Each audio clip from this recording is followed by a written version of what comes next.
असरा में बचपन में बीतल। बचपन में बीतल रे माई तोहरे आचरा में, कहीं छोड़ के जालू साल भखातिर रह जाने असरा में।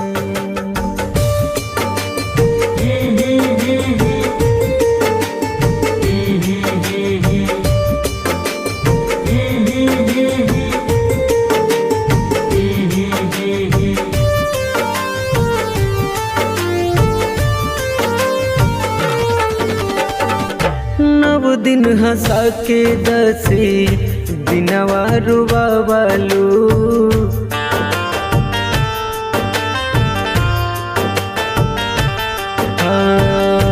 कब न कमी तू अपना बलका में पावलू।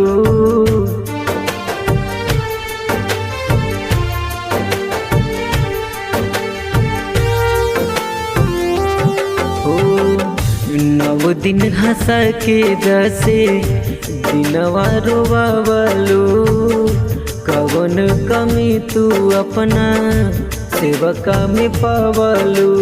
सुखवा के दिन कम दुखवा बजाता, सुखवा के दिन कम, सुखवा के दिन कम दुखवा बजाता। नान्हे उम्र 18 में इतने बताता कब आई बुए माई महल छोड़ छपरा में बचपन में बीतल। बचपन में बीतल रे माई तोहरे आचरा में, कहीं छोड़ के जालू साल भखातिर रह जानी असरा में।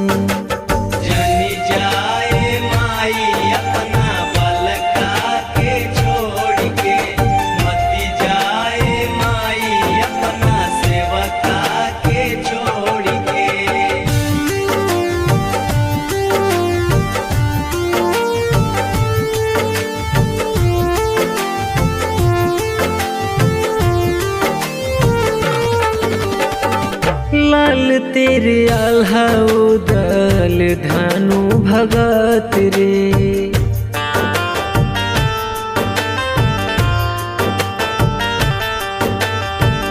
भैरव को दिया वरदान जाने जगत रे।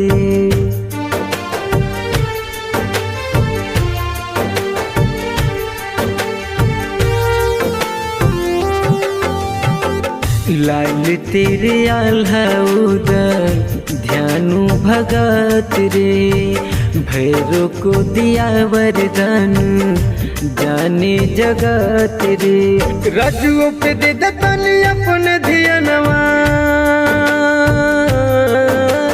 रजुओ पे दे दतनी अपन धियनवा। डूबल रहे पचरा में जोहत रहे रोज मलिनिया फूल बिछा के जगरा में बचपन में बीतल। बचपन में बीतल रे माई तोहरे आचरा में, कहीं छोड़ के जालू साल भखातिर रह जानी असरा में।